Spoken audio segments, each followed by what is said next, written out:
क्या आप जानते हैं कि हमारी जमीन के समंदरों की गहराइयों में एक ऐसा राज दफन है जिस तक आज की जदीद तरीन टेक्नोलॉजी भी नहीं पहुंच सकी।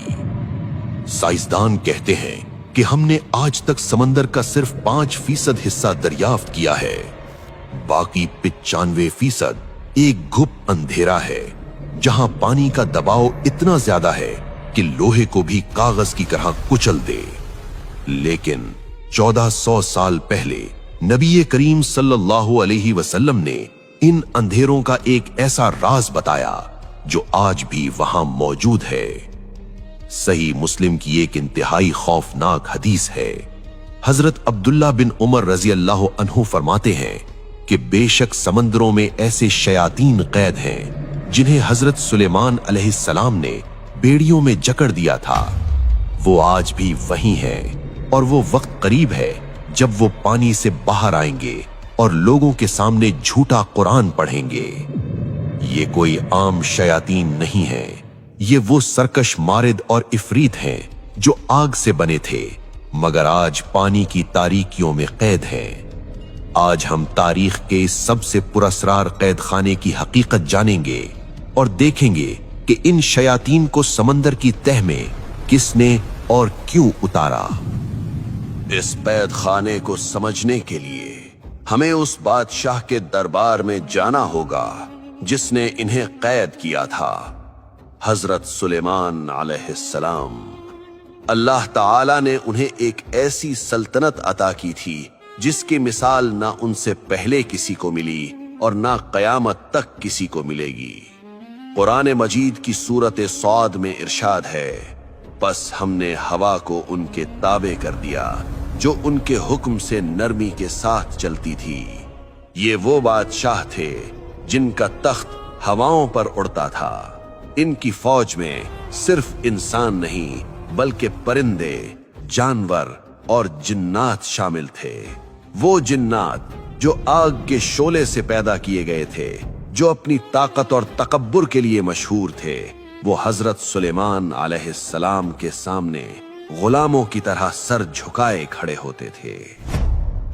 अल्लाह ताला ने हजरत सुलेमान अलैहिस्सलाम को एक ऐसा मोजज़ा अता फरमाया था जो इंसान की सोच से बाहर है।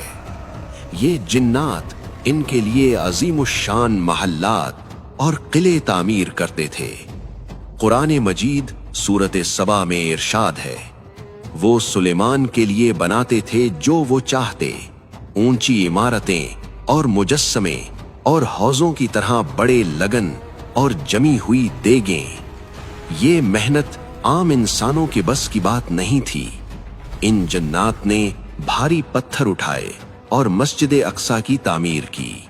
ये वही जिन्नात थे जो समंदर की अथाह गहराइयों में गोता लगाते और वहां से नायाब मोती निकाल कर लाते। लेकिन हर जिन फर्माबरदार नहीं था। इनमें कुछ ऐसे भी थे जिनके दिलों में आग की सरकशी भरी हुई थी।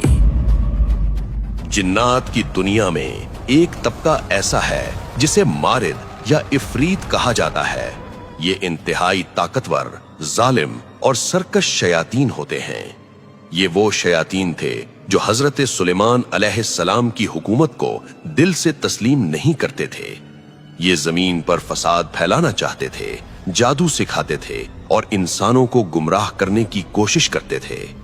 अगर इन्हें आजाद छोड़ दिया जाता तो जमीन पर तबाही मच जाती। हजरत सुलेमान अलैहिस्सलाम ने एक जलीलुल कदर नबी होने की हैसियत से इस फितने को जड़ से उखाड़ने का फैसला किया। ये कोई आम कैद खाना नहीं हो सकता था। इन शयातीन को ऐसी जगह भेजना जरूरी था जहां से इनकी आवाज और इनका जादू कभी इंसानों तक ना पहुंच सके।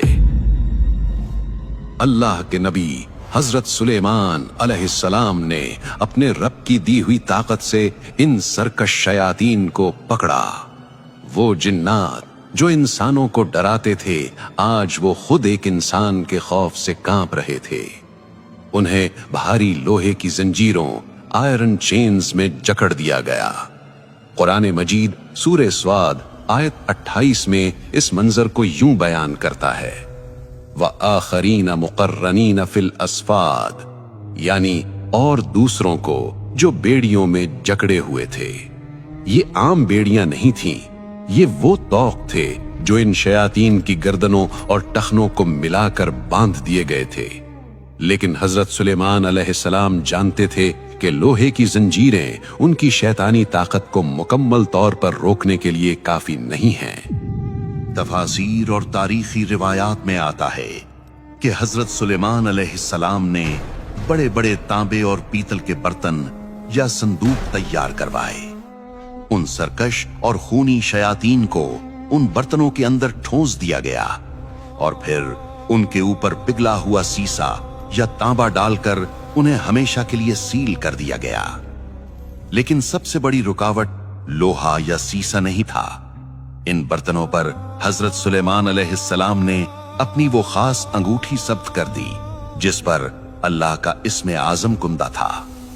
یہ مہر اس بات کی ضمانت تھی کہ کوئی بھی جادو یا کوئی بھی طاقت قیامت کے قریب آنے تک اس قید خانے کو کھول نہیں سکتی۔ اب آخری مرحلہ تھا۔ ان قیدیوں کو زمین پر رکھنا خطرناک تھا۔ حضرت سلیمان علیہ السلام نے اپنی تابع ہواؤں یا فرما بردار جنات کو حکم دیا۔ ان پیتل کے بھاری برتنوں کو اٹھایا گیا اور سمندروں کے ان تاریک ترین حصوں میں پھینک دیا گیا جہاں سورج کی روشنی کبھی نہیں پہنچتی۔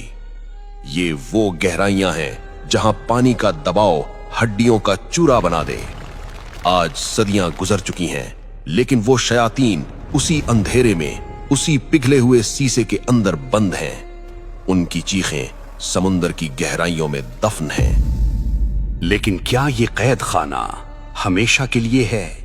کیا یہ سرکش شیاطین، ڈیمنز کبھی ان اندھیروں سے باہر نہیں آئیں گے؟ اسی سوال کا جواب اس صحیح مسلم کی حدیث میں چھپا ہے جس کا ذکر ہم نے ویڈیو کے آغاز میں کیا تھا۔ حضرت عبداللہ بن عمر رضی اللہ عنہ نے یہ بھی فرمایا تھا، قریب ہے کہ وہ شیاطین آخری زمانے میں نکل آئیں گے اور لوگوں کے سامنے قرآن پڑھیں گے۔ یہ ایک خوفناک پیشگوئی ہے۔ آخری زمانے میں جب فتنے عروج پر ہوں گے، دجال کا دور قریب ہوگا، تو سمندر کی تہوں میں بند یہ طاقتور شیاطین آزاد کر دیے جائیں گے، اور ان کا سب سے بڑا ہتھیار کوئی تلوار یا آگ نہیں ہوگا بلکہ دھوکہ ہوگا۔ وہ لوگوں کے سامنے آ کر ایسی باتیں کریں گے جو بظاہر حق لگیں گی۔ وہ قرآن کی آیتیں پڑھیں گے لیکن ان کا مقصد لوگوں کے دلوں میں شک پیدا کرنا ہوگا۔ آج کے دور میں انسان نے چاند پر قدم رکھ لیا ہے، خلاؤں کو تسخیر کر لیا ہے، لیکن ہماری اپنی زمین کے سمندر یعنی اوشنز آج بھی ہمارے لیے ایک بلیک ہول کی طرح ہیں۔ جب بھی کوئی جدید آبدوز ماریانا ٹرنچ یا سمندر کی خطرناک گہرائیوں میں اترتی ہے تو سائنسدانوں کو وہاں ایسی عجیب و غریب آوازیں اور مخلوقات ملتی ہیں جو عقل کو دنگ کر دیتی ہیں۔ کیا یہ ممکن نہیں کہ آج کے جدید کیمرے اور ریڈار انجانے میں کسی ایسی ہی پیتل کی دیگ کے اوپر سے گزر رہے ہوں جس کے اندر حضرت سلیمان علیہ السلام کے دور کا کوئی سرکش جن آج بھی اپنی رہائی کا انتظار کر رہا ہو؟ اللہ کی طاقت اور اس کی کائنات کے راز انسان کی محدود سوچ سے کہیں زیادہ گہرے ہیں۔ ذرا رکیے اور ایک بہت بڑی حقیقت پر غور کیجیے۔ بچپن سے لے کر آج تک ہم ہالی ووڈ کی فلموں میں اور الف لیلا کی کہانیوں میں چراغ والے جن کا تصور دیکھتے آئے ہیں۔ ایک ایسا جن جو پیتل کے چراغ میں قید ہوتا ہے اور باہر نکل کر دھواں بن جاتا ہے۔ کیا آپ نے کبھی سوچا ہے کہ مغربی دنیا کے پاس یہ تصور کہاں سے آیا؟ دراصل یہ کوئی دیو مالائی کہانی نہیں ہے، یہ اسی مستند اسلامی تاریخ کی ایک بگڑی ہوئی شکل ہے۔ مغربی کہانیوں کا وہ چراغ دراصل حضرت سلیمان علیہ السلام کی وہ پیتل کی دیگیں تھیں جن میں سرکش مارد قید کیے گئے تھے، اور وہ جادوئی مہر حضرت سلیمان علیہ السلام کی وہ انگوٹھی تھی جس پر اسم اعظم کندہ تھا۔ ہزاروں سال کے سفر میں حقائق کو افسانوں میں بدل دیا گیا، لیکن اس کی اصل بنیاد بحر ہند کی انہی تاریک گہرائیوں میں آج بھی لوہے کی بیڑیوں میں جکڑی ہوئی ہے۔ وہ شیاطین آزاد ہوں یا نہ ہوں، اصل سوال یہ ہے कि क्या हमारा ईमान इतना मजबूत है कि हम इनके धोखे यानी डिसेप्शन को पहचान सकें? जब वो बाहर आएंगे और हमारे सामने कुरान की आयत पढ़कर हमें ही गुमराह करेंगे। आज के दौर में जहां हर तरफ झूठ और फरेब का बाजार गर्म है, हम रोजाना जाने कितने छोटे छोटे शयातीन के धोखे में आ जाते हैं। तो जरा सोचिए, जब वो हजारों साल पुराना मारिद अपनी पूरी ताकत के साथ सामने आएगा तो क्या हम उसका मुकाबला कर पाएंगे? अब मैं आपसे एक बहुत अहम सवाल पूछना चाहता हूं। आपकी तहकीक और आपका ईमान क्या कहता है? क्या हजरत सुलेमान अलैहिस्सलाम के कैद किए हुए वो शयातीन अभी तक समंदर में कैद हैं, या फिर वो दज्जाली निजाम के रूप में आज की दुनिया में पहले ही आजाद हो चुके हैं? नीचे कमेंट्स में अपनी दलील के साथ जवाब जरूर दें, क्योंकि आपकी एक राय किसी दूसरे की आंखें खोल सकती है। और इस वीडियो को हर उस शख्स तक पहुंचाएं जो हकीकत जानना चाहता है। अल्लाह हमें हर जाहिरी और बातनी फितने से महफूज रखे। आमीन।